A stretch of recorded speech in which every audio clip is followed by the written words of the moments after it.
அண்மைச் செய்தி. மதிமுக பொதுச் செயலாளர் வைகோ இன்று மாலை சிகிச்சை முடிந்து வீடு திரும்ப உள்ளதாக அண்மை தகவல் கிடைத்திருக்கிறது.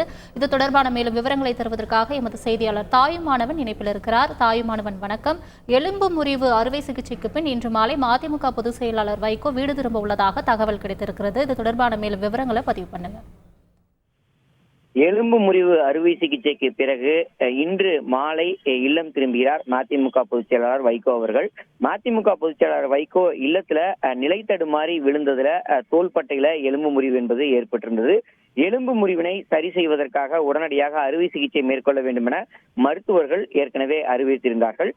சிகிச்சை மேற்கொள்வதற்காக கடந்த 27ஆம் தேதி சென்னை கிரீன் சாலையில் இருக்கக்கூடிய தனியார் மருத்துவமனையில மதிமுக பொதுச் செயலாளர் வைகோ சிகிச்சைக்காக அனுமதிக்கப்பட்டிருந்தார். தொடர்ந்து தன்னுடைய உடல்நிலை குறித்து வீடியோ ஒன்றையும் அவர் வெளியிட்டிருந்தார்.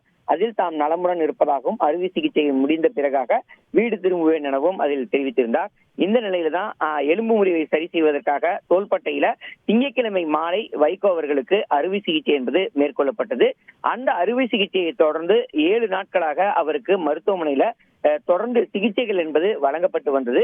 குறிப்பா பிசியோதெரபி சிகிச்சை என்பது வழங்கப்பட்டு வந்த ஒரு நிலையில தற்போது அவருடைய உடல்நிலை என்பது நல்ல முன்னேற்றம் அடைந்திருக்கக்கூடிய நிலையில் அவர் இன்று மாலை வீடு திரும்ப இருப்பதாக மதிமுக தரப்புல தகவல் என்பது வெளியிடப்பட்டிருக்கிறது. விரிவான தகவல்களுக்கு நன்றி தாயுமானவன். செய்திகளை உடனுக்குடன் தெரிந்து கொள்ள உடனே சப்ஸ்கிரைப் பண்ணுங்க.